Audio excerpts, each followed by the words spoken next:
नमस्कार दोस्तों जैसा कि आप सभी लोग जानते हैं कि भाई हरियाणा ग्राम सीयू के लिए हम हरियाणा पंचायती राज अधिनियम 1994 की 280 धाराएं कंप्लीट कर चुके हैं। लेकिन वहां पे हमने धाराओं को थोड़ा ज्यादा डिटेल के अंदर डिस्कस किया है और आपको बहुत अच्छे तरीके से समझाया है भाई। लेकिन हमारे कुछ दोस्तों के कमेंट आए हैं कि सर सभी धाराएं याद नहीं हो सकती, इसलिए कुछ इंपॉर्टेंट धाराओं की क्लास स्टार्ट करें भाई। इसलिए हमने डिसाइड किया है कि भाई जो 280 धाराएं हैं वो 4 क्लास के अंदर कंप्लीट कराई जाएंगी, जिसमें एक क्लास में आपको ग्राम पंचायत से रिलेटेड धाराएं कराई जाएंगी, एक में पंचायत समिति की होंगी और एक में जिला परिषद की होंगी, और एक क्लास में जो बची हुई धाराएं हैं सभी कराई जाएंगी। ये समझ सकते हैं कि ये क्लासेज आपकी रिवीजन टाइप में होंगी भाई, रिवीजन टाइप में होंगी। इसके अलावा एक क्लास आपकी भूमि रिकॉर्ड की होगी भाई, जिसमें पटवारी का स्पेशल सब्जेक्ट करा दिया जाएगा। एक नहरी पटवारी की होगी, यानी कि 6 क्लास होंगी भाई। कितनी क्लास होंगी भाई? 6 क्लास होंगी भाई। 6 क्लास के अंदर आपको भाई कंप्लीट सिलेबस करा दिया जाएगा, एक रिवीजन टाइप में क्लास होंगी। हर क्वेश्चन को केवल धाराएं नहीं कराई जाएंगी, धाराओं के साथ जो भी इंपॉर्टेंट पॉइंट हैं, सिंपल क्वेश्चन सभी डिस्कस किए जाएंगे, ताकि आपका एग्जाम के अंदर कोई भी क्वेश्चन गलत ना हो भाई। और यही हमने सोचा है कि भाई धाराओं से कोई भी क्वेश्चन गलत नहीं होना चाहिए भाई। ठीक है भाई।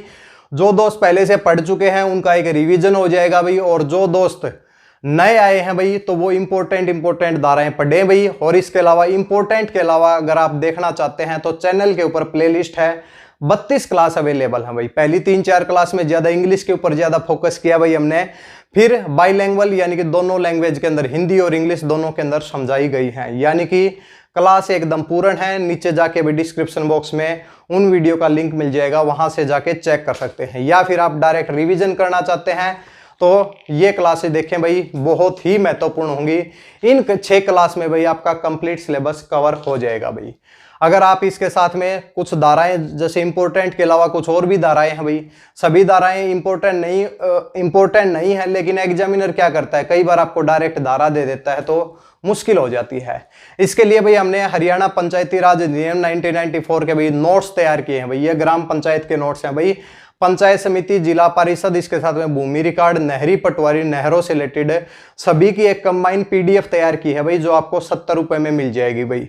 नीचे कॉन्टैक्ट नंबर दिया हुआ है, उसके ऊपर भाई गूगल पे, पेटीएम, फोन पे जो भी आप यूज करते हैं, सिंपल प्रोसेस है, वहां पे पेमेंट कीजिए और फिर व्हाट्सएप के ऊपर मैसेज भेजिए भाई कि पेमेंट हो गई है, आपको पीडीएफ मिल जाएगी भाई। ठीक है भाई, शुरुआत करें भाई। ये नोट्स की प्रोसेस है भाई। और अगर आप चैनल के ऊपर वीडियो देखना चाहते हैं तो 32 और 6 38 और 6 44 वीडियो अवेलेबल है भाई। अगर आपके पास टाइम है तो देखिए भाई, अगर टाइम नहीं है तो भाई नोट्स से पढ़िए। नोट्स और क्लासेज के अंदर कोई भी डिफरेंस नहीं है। शुरुआत करते हैं भाई आज की क्लास की। जो भी दोस्त नए आए हैं चैनल को सब्सक्राइब जरूर करें भाई। ये जो वीडियो है आपके एग्जाम के लिए बहुत ही फायदेमंद होंगी।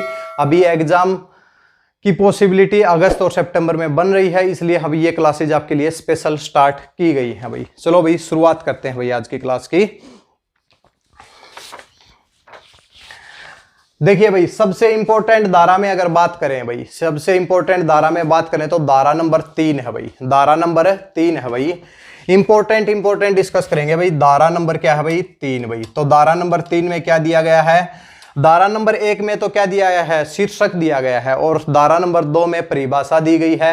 धारा नंबर 3 इंपॉर्टेंट है भाई। धारा नंबर 3 में दिया गया है कि भाई ग्राम पंचायत, पंचायत समिति और जिला परिषद का कार्यकाल भाई, यानी कि ग्राम पंचायत। बिल्कुल ध्यान से सुन लीजिए भाई, अभी नोट करने की जरूरत नहीं है। अगर आपके पास नोट्स हैं तो भाई नोट करने की जरूरत नहीं है, सुन लीजिए भाई। अगर आपने नोट्स ले रखे हैं तो नोट्स को सामने रखिए भाई और उसी के हिसाब से पढ़िए भाई। ग्राम पंचायत, पंचायत समिति और जिला परिषद भाई, जिला परिषद भाई, जिला परिषद का कार्यकाल, परिषद का कार्यकाल भाई। कार्यकाल की बात हुई है और अभी ग्राम सीयू में यह भी पूछा गया था कि भाई इनका कार्यकाल क्या है, तो कितना साल है भाई? 5 साल होता है। सुन लीजिए, ग्राम पंचायत, पंचायत समिति और जिला परिषद अपनी पहली बैठक से 5 साल के लिए कार्य करेंगी। अगर उनको भंग नहीं किया जाता तो 5 साल के लिए कार्य करेंगी भाई। अगर उनको भंग कर दिया जाता है तो 6 महीने के अंदर चुनाव की कराए जाएंगे। अगर जो बचा हुआ टाइम है वो 6 महीने से कम है तो कोई भी चुनाव नहीं कराया जाएगा। ये कहां पे लिखा गया है? धारा नंबर 3 में लिखा गया है। बहुत ही इंपॉर्टेंट धारा है भाई, तीनों के लिए है भाई। ठीक है भाई। इसके बाद भाई इसी के साथ में है भाई धारा नंबर 3A भाई, धारा नंबर 3A है भाई, और जिसे 3K भी लिख सकते हैं हिंदी में भाई। ठीक है भाई। धारा नंबर 3A में क्या कहा गया है कि वार्ड सभा के बारे में बात हुई है। किसके बारे में? बिल्कुल पॉइंट टू पॉइंट करेंगे भाई, कितनी बैठक होंगी कितनी नहीं होंगी, वार्ड सभा की बात हुई है भाई। और वार्ड सभा की हर 6 महीने में एक मीटिंग जरूर होनी चाहिए। यानी कि क्या लिखा गया है, हर 6 महीने में कम से कम एक मीटिंग होनी चाहिए भाई, कम से कम एक बैठक होनी चाहिए भाई। यानी कि साल में कम से कम कितनी बैठक होनी चाहिए? 2 बैठक होनी चाहिए। कितनी होनी चाहिए भाई? 2 बैठक होनी चाहिए। अब दूसरा क्वेश्चन सुन लीजिए भाई। कई दोस्त हमारे पास कमेंट करते हैं कि सर ये कोरम लिख दिया आपने, ये कोरम क्या है? तो कोरम होता है भाई एक बैठक के अंदर कम से कम वो सदस्य जो प्रेजेंट हो ताकि मीटिंग का, बैठक का संचालन किया जा सके भाई। तो वार्ड सभा के लिए भाई कोरम क्या होगा भाई? तो कोरम क्या लिख रखा है, 1/10 होना चाहिए। यानी कि भाई टोटल जो सदस्य हैं वार्ड सभा के है उसके 1/10 यानी कि 10वां हिस्सा भाई प्रेजेंट होना चाहिए, या फिर इसके अलावा 20 सदस्य भाई, या फिर 20 सदस्य भाई। इनमें से जो भी कम होगा वही क्या हो जाएगा, उसका कोरम हो जाएगा। बिल्कुल ध्यान से सुने भाई। धारा नंबर 3 में कार्यकाल की बात हुई है। कितने साल का कार्यकाल होगा भाई? 5 साल का होगा भाई। धारा नंबर 3A में वार्ड सभा दी गई है, हर 6 महीने में कम से कम एक बैठक होनी चाहिए, कोरम 1/10 होना चाहिए, या फिर 20 सदस्य होने चाहिए। वीडियो को लास्ट तक जरूर देखें ताकि 54 धाराओं में आपकी इंपॉर्टेंट धाराएं सभी कवर हो जाएं। 2-3 मिनट की वीडियो देखना या ना देखना भाई, टाइम वेस्ट करना है। इसके अलावा तो भाई आप देखिए ही मत, वीडियो को कंप्लीट देखिए ताकि कंप्लीट नॉलेज हो। 6 क्लास 6 घंटे हैं, 6 घंटे में कंप्लीट अगर पढ़ाया जा रहा है तो आपको पेड कोर्सेज के अंदर भाई ऐसा कंटेंट पैसे लेके भी नहीं पढ़ाया जाएगा भाई। ठीक है। तो ये जो टॉपिक है इसके ऊपर हमारा भाई यूनिक है, क्योंकि जैसे ग्राम सी का एग्जाम हुआ उसके बाद सबसे पहले टॉपिक हमने इसको कराया है भाई। ये भी आपको इन्फॉर्म कर देते हैं भाई। ठीक है, हो गया भाई ये। इसके बाद भाई धारा नंबर 4 में चलो भाई। धारा नंबर 4 में क्या कहा गया है? शपथ की बात हुई है। किसकी शपथ की बात भाई? ग्राम पंचायत, पंचायत समिति और जिला परिषद के सदस्यों की शपथ की बात हुई है। लिखने के ऊपर ज्यादा फोकस नहीं करेंगे क्योंकि नोट्स ले लेंगे भाई, आपको लिखे हुए हैं भाई, नोट्स के अंदर सब कुछ लिखा हुआ है। आपका एक रिवीजन टाइप क्लास है भाई। धारा नंबर 4 में शपथ की बात हुई है। ग्राम पंचायत, पंचायत समिति और जिला परिषद के सदस्य जिस टाइम पे इलेक्शन होगा, जब वो जीत जाएंगे तो भाई उनके लिए एक प्रक्रिया रखी गई है शपथ की, धारा नंबर 4 में भाई। धारा नंबर 4 में रखी गई है भाई। और धारा नंबर 5 भाई, ये 3, 4, 5 पांचों धारा इंपॉर्टेंट है भाई। इसके अंदर भाई क्या है? त्याग पत्र है भाई। क्या है भाई? त्याग पत्र है।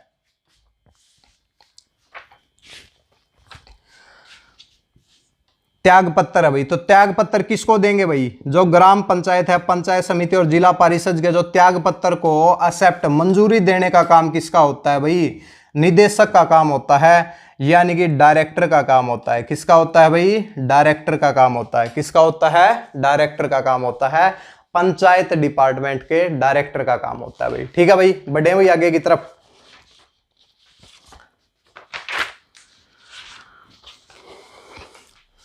इसके बाद भाई धारा नंबर भाई क्या है भाई? धारा नंबर है 7 भाई। धारा नंबर 7 भाई।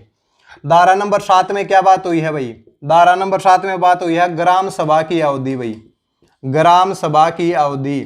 तो ग्राम सभा की वैसे तो कोई अवधि होती नहीं भाई। ग्राम सभा क्या होती है? एक परमानेंट होती है। ग्राम पंचायत का कार्यकाल 5 साल का होता है, ग्राम सभा का कार्यकाल नहीं होता। जिस प्रकार राज्य सभा को भंग नहीं किया जा सकता, उसी प्रकार ग्राम सभा को भी भंग नहीं किया जा सकता, क्योंकि ग्राम सभा क्या होता है? जितने वोटर्स होते हैं उनको मिला के ही तो ग्राम सभा बनती है भाई। ठीक है।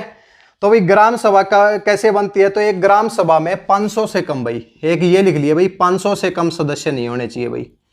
500 से कम सदस्य नहीं होने चाहिए। अगर इससे कम सदस्य हैं तो क्या होगा? 2 या 2 से ज्यादा गांव को मिला के एक ग्राम सभा का गठन किया जाएगा भाई। ठीक है भाई। तो ग्राम सभा की अवधि की बात धारा नंबर 7 में हुई है, परमानेंट है भाई, और 500 से कम सदस्य नहीं होने चाहिए भाई। ये नोट करें भाई, फिर आगे की तरफ बढ़ते हैं भाई। स्क्रीनशॉट ले सकते हैं भाई। ठीक है भाई, जल्दी जल्दी करते हैं भाई सभी को, क्योंकि रिवीजन टाइप में क्लास है।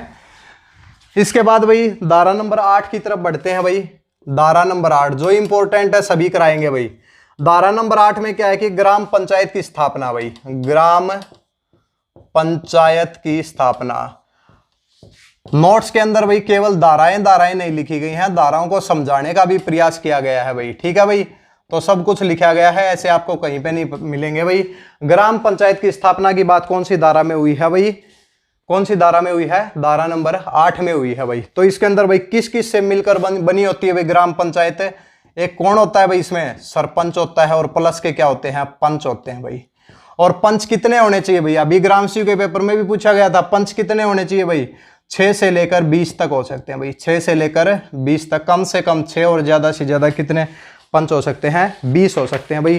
कौन सी धारा में कहा गया है, धारा नंबर 8 में कहा गया है भाई, ठीक है। इसके बाद भाई धारा नंबर 9, आपको लग रहा होगा सभी धाराएं हो रही हैं, लेकिन इंपॉर्टेंट है भाई, अभी बाद में छोड़ेंगे भाई कुछ धाराओं को, यानी कि स्थानों का आरक्षण भाई। ग्राम पंचायत में स्थानों का आरक्षण, स्थानों का आरक्षण की बात कहां पे हुई है भाई, तो भाई कहां पे हुई है, धारा नंबर 9 में हुई है भाई।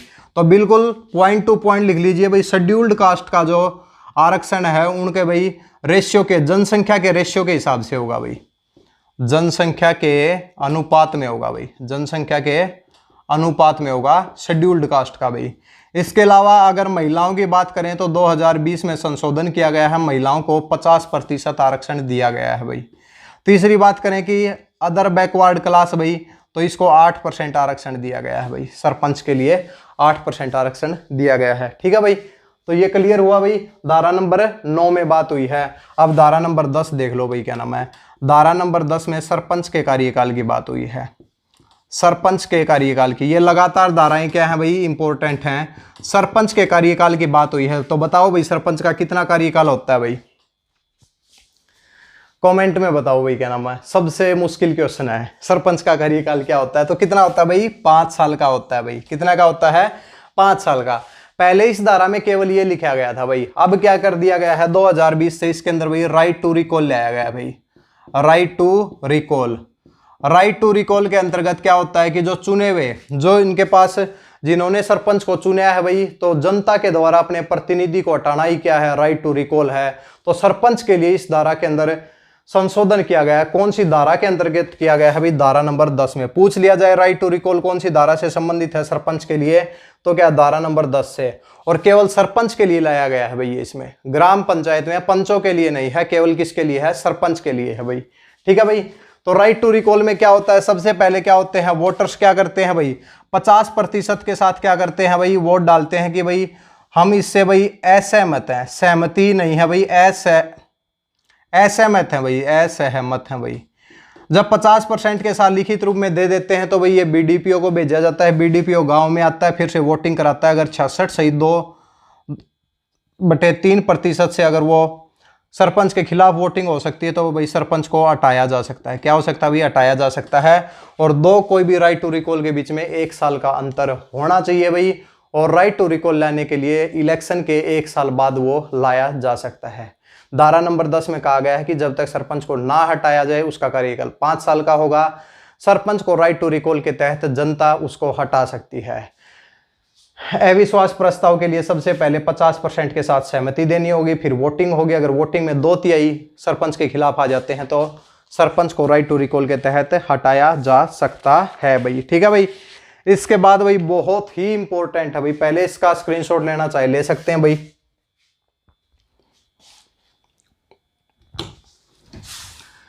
इसके बाद भाई धारा नंबर 11 भाई, धारा नंबर 11 है। धारा नंबर 11 में बिल्कुल ध्यान से सुनिए भाई, इसके अंदर क्या होगा, ग्राम सभा की बैठकों की बात हुई है भाई। कई लोग कंफ्यूज हो जाते हैं भाई, संविधान में कुछ लिख रखा है, हमें भाई हरियाणा का पेपर देना है तो हरियाणा के पेपर के हिसाब से चलना होगा भाई। ठीक है, तो धारा नंबर 11 में क्या है, ग्राम सभा की अवधि है भाई। क्या है भाई, ग्राम सभा की अवधि, ग्राम सभा की अवधि। आज की क्लास के बाद भाई कोई भी दिक्कत नहीं रहेगी, क्योंकि सब चीजें कोरम कुरम सब चीजें हम बता देते हैं भाई। तो क्या है भाई, 1 साल में कम से कम कितनी बैठक होनी चाहिए भाई, इसके अंदर ग्राम सभा की 1 साल में कम से कम 3 बैठक होनी चाहिए भाई। कितनी बैठक होनी चाहिए भाई, कम से कम कितनी भाई, 3 भाई। कंफ्यूज मत होना भाई, कम से कम कितनी होनी चाहिए भाई, 3 होनी चाहिए। दूसरी बात भाई, इसका कोरम कम से कम कितने सदस्य प्रेजेंट होने चाहिए, तो कितने होने चाहिए, 1/10 भाई। 1/10 या फिर क्या होगा 300 भाई, या फिर 300 सदस्य जो भी कम होंगे वो क्या बनाएगा, इसका कोरम बनाएगा भाई। तो क्लियर हुआ भाई। धारा नंबर 11 में ग्राम सभा की अवधि की बात हुई है भाई। ग्राम सभा की अवधि नहीं भी, बैठक की बात हुई है। किसकी बात हुई है, बैठक की। थोड़ी सी गलती हुई भाई, सॉरी। ग्राम सभा की बैठक या कोरम भाई। तो कोरम क्या है, 1/10 होना चाहिए या 300 सदस्य है। तो ये भाई ग्राम सभा का वो बनाएंगे। ग्राम सभा के कम से कम कितने सदस्य होने चाहिए, 500 तो होने चाहिए भाई। और कम से कम कितनी बैठक होनी चाहिए, एक साल में। एक साल में कम से कम 3 बैठक होनी चाहिए भाई, ठीक है भाई। इसके बाद आ जाओ भाई धारा नंबर 13 के ऊपर भाई।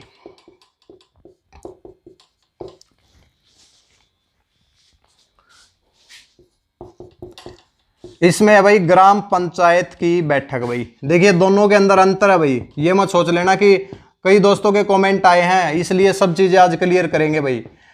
कमेंट आए हैं कि सर ये धारा नंबर 11 और 13 में क्या अंतर है। धारा नंबर 11 में ग्राम सभा की बैठक की बात हुई है, एक बार चेक कर लेते हैं भाई, कुछ टेक्निकल प्रॉब्लम तो नहीं है, ठीक है भाई। ग्राम पंचायत की ग्राम सभा की बैठक या कोरम की बात धारा नंबर 11 में हुई है, जो कि 1/10 या 300 सदस्य होते हैं भाई।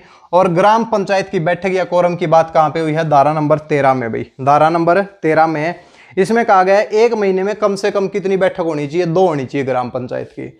तो 1 साल में पूछा जाए 1 साल में कितनी होनी चाहिए, तो 1 साल में कम से कम कितनी बैठक होनी चाहिए, 12 बैठक होनी चाहिए भाई। कितनी होनी चाहिए, 12 बैठक है। बिल्कुल दिमाग में बैठा लो भाई आज। अगर और इसको भाई बुलाता कौन है, सरपंच बुलाता है भाई। ये बैठक को कौन बुलाता है, सरपंच बुलाता है। और सरपंच को मिलाकर सभी बहुमत किस प्रकार बनता है, तो सभी पंचों को, सभी सदस्यों को मिलाकर बहुमत बनता है भाई, ठीक है भाई। तो इसके बाद भाई ये धारा नंबर 13 हमारी कंप्लीट हुई भाई, ठीक है। 1 साल इसकी बैठक होनी चाहिए भाई। और धारा नंबर भाई क्या है, 14 भाई। धारा नंबर 14 में ग्राम सचिव की नियुक्ति भाई। जिस पेपर की तैयारी आप कर रहे हैं, ग्राम सचिव की नियुक्ति की बात कहां पे हुई है भाई, तो धारा नंबर 14 में हुई है भाई, ठीक है भाई। अब सीधा चलते हैं भाई धारा नंबर, इसके बाद चलते हैं भाई। अब यहां से कुछ इंपॉर्टेंट नहीं है भाई, ठीक है भाई। इसके बाद सीधा चलते हैं भाई सरपंच की शक्तियां, कार्य व कर्तव्य। धारा नंबर 19 के ऊपर चलते हैं भाई। क्या है भाई, सरपंच की शक्तियां भाई। सरपंच की शक्तियां व कार्य व कर्तव्य। शक्तियां, कार्य व कर्तव्य भाई। कार्य व कर्तव्य कौन सी धारा में बात हुई है, सीधी याद रखेंगे भाई धारा नंबर 19। जर्नल क्वेश्चन बन सकते थे, बता दिए भाई जर्नल क्वेश्चन कौन से बन सकते थे। अब भाई इस धारा को आप सीधा याद रखेंगे भाई। इसके बाद चलो भाई धारा नंबर 21 में भाई।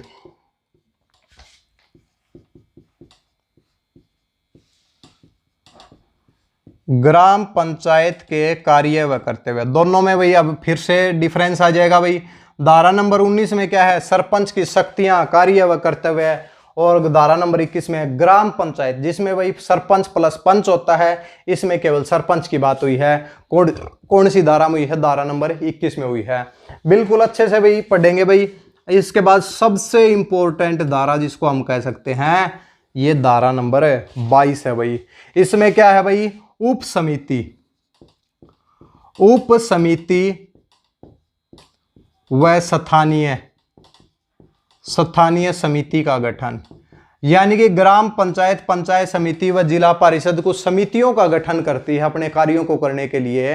तो वही ग्राम पंचायत के लिए उप समिति की बात कौन सी धारा में हुई है, धारा नंबर कौन सी में हुई है, धारा नंबर 22 में हुई है भाई। तो कौन कौन सी भाई सुन लीजिए भाई, पहले पढ़ा चुके हैं। कौन कौन सी है भाई, उत्पादन समिति भाई, उत्पादन समिति होती है। इसके साथ में कौन सी है भाई, सामाजिक व न्याय समिति है। इसके अलावा सुविधाओं के लिए उप समिति है भाई, ठीक है। इसके साथ में एक क्वेश्चन पूछा जाता है, क्वेश्चन सुन लीजिए भाई। उत्पादन समिति व सुविधाओं की समिति के लिए पदेन अध्यक्ष कौन होता है भाई, पदेन अध्यक्ष कौन होता है।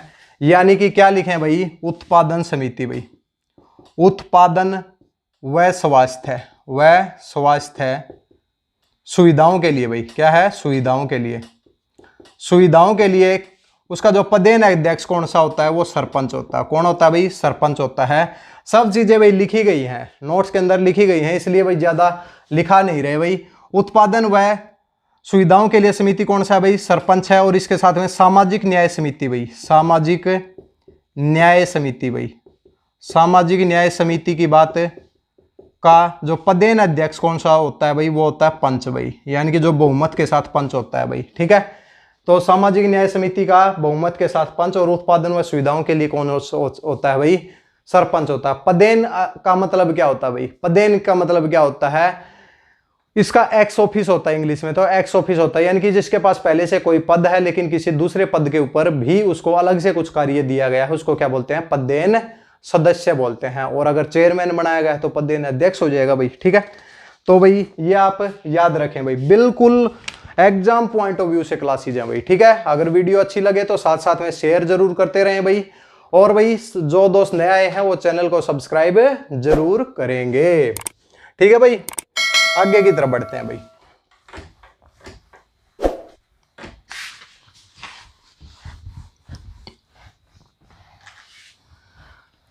देखिए भाई, आप सभी के फायदे के लिए ये क्लास स्टार्ट की गई है भाई। वैसे तो हम तो सब कुछ पढ़ा चुके हैं भाई, अब कुछ दोस्त ये भी कहेंगे कि सर हम पढ़ चुके हैं, अब हमें नहीं पढ़ना भाई। ठीक है, इसके अलावा भाई एक क्वेश्चन और रह गया भाई, क्या नाम है, जो ये समिति है इसमें भाई जो सरपंच को मिलाकर कम से कम कितने सदस्य होने चाहिए, बिल्कुल थोड़ा सा नोट कर लीजिए भाई। ये जो समिति है धारा नंबर 22 के अंतर्गत, इस समिति में सरपंच को मिलाकर कम से कम कितने क्वेश्चन ध्यान से सुनिए, उप समिति व स्थानीय समिति में सरपंच को मिलाकर 5 से कम सदस्य नहीं होने चाहिए भाई। पेपर में पूछा जाए कितने सदस्य होने चाहिए तो आपको क्या करना है, 5 से कम नहीं होने चाहिए भाई। ठीक है भाई, तो ये मिनिमम कितने होने चाहिए, 5 होने चाहिए भाई। ठीक है, तो ये धारा नंबर 22 बहुत ही इंपॉर्टेंट है भाई, चाहे नोट कर लो अपने नोट्स के अंदर, साथ साथ में नोट्स से पढ़ रहे हो तो नोट्स के अंदर भाई नोट कर लो भाई। धारा नंबर 22, धारा नंबर 21, धारा नंबर 19, धारा नंबर 13, धारा नंबर 11, धारा नंबर 9, धारा नंबर 10, धारा नंबर 8, धारा नंबर 3, 4, 5 भाई नोट करेंगे भाई। आगे की तरफ बढ़ते हैं भाई। अब सीधे चलो भाई अपनी धारा के अंदर भाई, सबसे जो इंपॉर्टेंट धारा है ये सब चीजें भाई, धारा नंबर 26 में भाई, धारा नंबर 26 में भाई, धारा नंबर 26 में क्या है कि भाई आबादी देह का नक्शा तैयार करना भाई, ग्राम पंचायत द्वारा, ग्राम पंचायत द्वारा आबादी देह। आपको ये पूछे आबादी देह क्या है, तो गांव के बसे हुए क्षेत्र को क्या कहते हैं, आबादी देह कहते हैं। ग्राम पंचायत द्वारा आबादी देह का नक्शा तैयार करना भाई, नक्शा तैयार करना कौन सी धारा के अंतर्गत कहा गया है, धारा नंबर 26। ये होता है भाई, आप अपने सरकारी स्कूल के अंदर जाके देख सकते हैं, वहां भी आपके गांव का नक्शा मिलेगा, या फिर ग्राम पंचायत के ऑफिस में जाके भी चेक कर सकते हैं। 5 रुपए के फीस का पेमेंट करो भाई, अपने गांव का नक्शा देख लो भाई, ये प्रोसीजर होता है भाई। ठीक है भाई, तो धारा नंबर कौन सी में दिया हुआ है भाई, धारा नंबर 26 में दिया हुआ है भाई। ठीक है भाई, तो भाई इसके साथ में भाई अगर आप हरियाणा पुलिस की भी तैयारी कर रहे हैं तो वो भी धाराएं आपकी भाई सभी करा दी गई हैं भाई। सब 5 क्लासेज के अंदर सभी धाराएं 511 धाराएं कंप्लीट करा चुके हैं भाई। इन धाराओं के लिए भाई चैप्टर अध्यायों से रिलेटेड क्लास देखनी है तो नीचे डिस्क्रिप्शन बॉक्स में मिल जाएगी, क्योंकि वो क्लास हम पहले ले चुके हैं भाई। ठीक है, अब क्या है, अगर आप वहां पे पढ़ेंगे जो हमने कराई है वहां पे 3-4 क्लास के अंदर भाई ये मत करना कि इंग्लिश के अंदर पढ़ाया गया है, आगे दोनों लैंग्वेज के अंदर पढ़ाया गया है, आपको वहां पे दिक्कत नहीं आएगी। इसके अलावा फिजिक्स है भाई, फिजिक्स को भी कंप्लीट कराया जा रहा है। 24 क्लास का टारगेट है भाई, 4 क्लास कंप्लीट हो चुकी हैं, फिजिक्स को कंप्लीट करा दिया जाएगा भाई, जिससे कोई भी न्यूमेरिकल गलत नहीं होगा। पेपर के अंदर बहुत अच्छा करने वाले हैं भाई आप। ठीक है, अब आगे की तरफ बढ़े भाई। अब 28, 29, 30 कहीं पे मत जाइए भाई, आप सीधा अपने चलो भाई धारा नंबर 39 के ऊपर चलो भाई। धारा नंबर 39, 26 के बाद कौन सी धारा है भाई, धारा नंबर 39 भाई। इसमें क्या बात हुई है भाई, ग्राम फंड की बात हुई है कि हर ग्राम पंचायत का एक ग्राम फंड होना चाहिए, यानी कि ग्राम निधि होनी चाहिए भाई। पैसा तो होना चाहिए भाई, तो जिससे क्या हो कि ग्राम पंचायत के कार्य व कर्तव्यों को पूरा किया जा सके भाई। कौन सी धारा में ग्राम निधि या ग्राम फंड की बात कौन सी धारा में हुई है, धारा नंबर 39। धारा नंबर 40 में क्या है कि ग्राम निधि के स्रोत भाई, क्या है भाई, ग्राम निधि के स्रोत भाई। ग्राम निधि के स्रोत यानी कि भाई पैसा कहां से आएगा, बात ये है ना, पैसा कहां से आएगा, तो पैसा कहां से आएगा, सरकार देगी, ग्राम पंचायत कुछ टैक्स लगाएगी या फिर कुछ कर वसूल करेगी, सभी को मिला के वहीं से तो पैसा आता है। सब चीजें कराई गई हैं, वो डिटेल के अंदर पढ़ाया गया है, आज रिवीजन क्लास है भाई। ठीक है भाई, इसके बाद धारा नंबर 41 बहुत इंपॉर्टेंट है भाई, ग्राम पंचायत की कर लगाने की शक्ति, यानी कि ग्राम पंचायत की कराधान की शक्ति। कराधान मतलब टैक्स लगाने की, कराधान की शक्ति, पावर ऑफ द टैक्सेशन। ठीक है भाई। इसके बाद भाई इंपॉर्टेंट धारा भाई चलते हैं भाई, धारा नंबर भाई 46। कौन सी है भाई? धारा नंबर 46 भाई। चम्मन तक भाई ग्राम पंचायत की धाराएं हैं, कभी भी पेपर में आ जाएगी भाई। ग्राम पंचायत का क्वेश्चन पूछा गया है ऑप्शन के अंदर धारा नंबर 46 से आगे है तो ऑप्शन वो गलत पहले ही हो जाएगा भाई। तो ग्राम पंचायत के रिकॉर्ड तक पहुंच भाई, ग्राम पंचायत के रिकॉर्ड तक पहुंच भाई, रिकॉर्ड तक पहुंच भाई। ग्राम पंचायत के रिकॉर्ड तक पहुंच की बात कौन सी हुई है? धारा नंबर 46 में। इसमें क्या कहा गया है? इसमें कहा गया है कि भाई जो ग्राम पंचायत है, निदेशक है या फिर कोई उपायुक्त है, अगर कोई निदेशक या सरकार के द्वारा कोई ऐसा व्यक्ति नियुक्त किया जाता है कि जो भाई जाके ग्राम पंचायत के रिकॉर्ड को चेक करना चाहता है, तो ग्राम पंचायत भाई उसको अनुमति देगी और अपने रिकॉर्ड को चेक करवाएगी भाई। यानी कि सरकार और निदेशक की पहुंच होती है भाई ग्राम पंचायत के रिकॉर्ड तक। कौन सी धारा के अंतर्गत? धारा नंबर 46 के अंतर्गत भाई।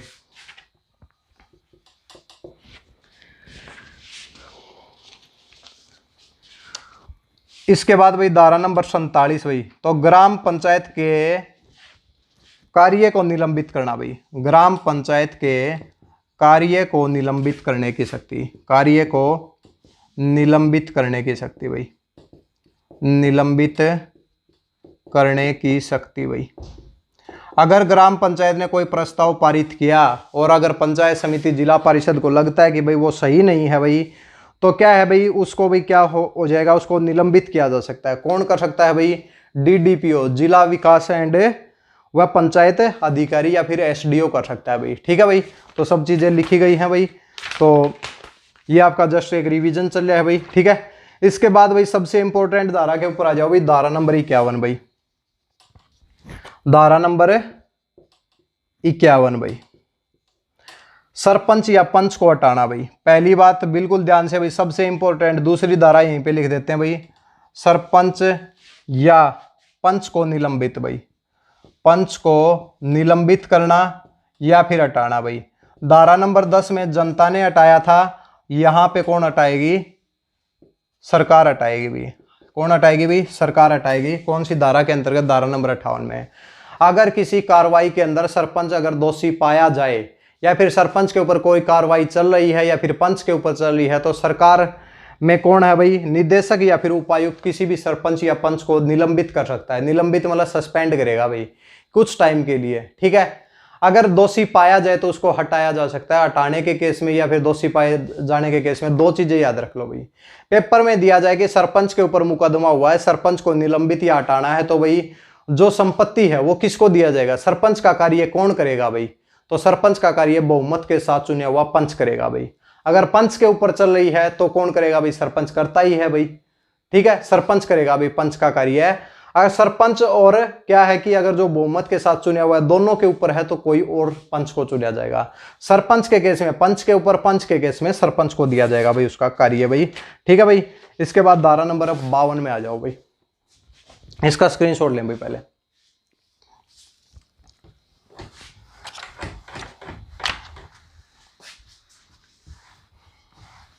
उम्मीद करते हैं भाई आप सभी को बहुत अच्छे से क्लियर हो रहा है भाई। अब कुछ लंबी क्लासेज नहीं रहेंगे भाई।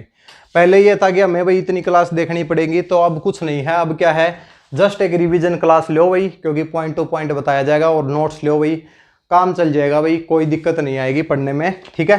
नोट्स और रिवीजन क्लास से ही काम चल जाएगा, पीछे वाली क्लासेज को स्किप किया जा सकता है भाई। ठीक है भाई। धारा नंबर 52 में आ जाओ भाई। धारा नंबर 52 में भाई, ग्राम पंचायत को भंग करना भाई, ग्राम पंचायत को भंग करना भाई। अगर मान लिया कि सरकार अगर ग्राम पंचायत बार बार अपने कार्यों को करने में चूक करे और बार बार सरकार की हिदायत के बावजूद भी फिर भी चूक करे, तो ग्राम पंचायत को भंग किया जा सकता है। कौन सी धारा के अंतर्गत? धारा नंबर 52 के अंतर्गत। जिस टाइम पे ग्राम पंचायत को भंग किया जाएगा, ग्राम पंचायत के सभी सदस्य क्या करेंगे? अपना पद खाली करेंगे भाई, पद खाली करेंगे।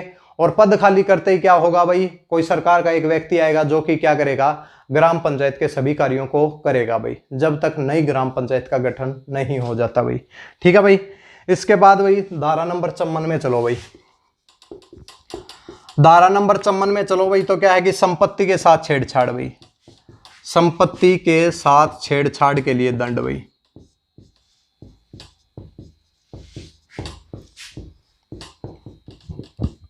के लिए दंड भाई। इसमें क्या लिखा गया है कि अगर कोई व्यक्ति ग्राम पंचायत की संपत्ति के साथ छेड़छाड़ करता है तो उसे 1000 रुपए तक का जुर्माना हो सकता है।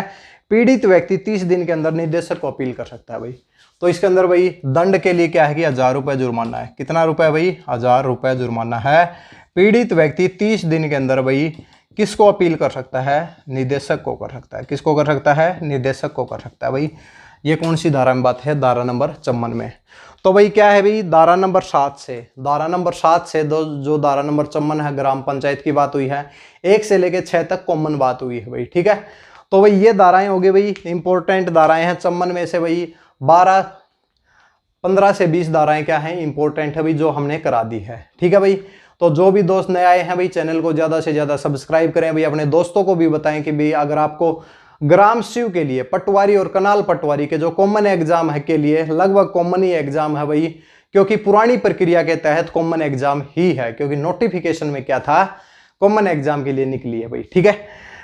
तो इसके लिए भाई भूमि रिकॉर्ड 6 क्लास के अंदर सब कुछ कंप्लीट करा दिया जाएगा। क्लासेज की इंफॉर्मेशन भाई टेलीग्राम चैनल के ऊपर दे दी जाएगी। जिस दिन भी क्लास होगी, एक दिन छोड़कर एक दिन होगी, टाइमिंग जो है टेलीग्राम के ऊपर भाई दे दी जाएगी। तो ज्यादा से ज्यादा भाई हमारे टेलीग्राम चैनल से जुड़े, नीचे डिस्क्रिप्शन बॉक्स में लिंक दिया हुआ है भाई। ठीक है भाई। इसके अलावा फिजिक्स के अंदर भी अपने नंबरों का इजाफा करें भाई, और अगर आप पुलिस की तैयारी कर रहे हैं तो आईपीसी की धाराएं भी पढ़े भाई। ठीक है भाई। तो ज्यादा से ज्यादा पढ़ते रहे भाई, हम आपको भाई कंप्लीट कराएंगे भाई। ठीक है। अच्छा भाई, नोट्स के बारे में इंफॉर्मेशन पहले दे चुके हैं भाई। ज्यादा आप ये मैसेज करके ये ना कहें कि सर ये किस प्रकार खरीदें, कुछ नहीं है। जो कॉन्टैक्ट नंबर दिया हुआ है इसके ऊपर गूगल पे, फोन पे, पेटीएम जो भी आपके पास है, तो उस वहां पे 70 रुपीज पेमेंट रखी गई है, वो पेमेंट करो। और उसी व्हाट्सएप जो नंबर जिसके ऊपर पेमेंट करते हैं वही व्हाट्सएप नंबर है, वहीं से क्या करें भाई, आप मैसेज भेजें भाई और आपको नोट्स मिल जाएंगे भाई। यही प्रक्रिया है भाई। तो ज़्यादा जिसको नहीं चाहिए भाई वहाँ पे आके ये इन्फॉर्म करें कि सर मुझे नोट्स नहीं चाहिए, वैसे ही मैसेज कर रहे हैं, तो वो कोई औचित्य नहीं है। ठीक है। तो भाई शुरुआत क्या भाई, आज की क्लास को यहीं पे खत्म करते हैं और नेक्स्ट क्लास के अंदर मिलते हैं। पंचायत समिति की धाराएं पढ़ेंगे, धारा नंबर 55 से धारा नंबर 116 तक भाई। तो तैयार रहें भाई नेक्स्ट क्लास के लिए, बहुत जल्द आपकी क्लास होगी। धन्यवाद।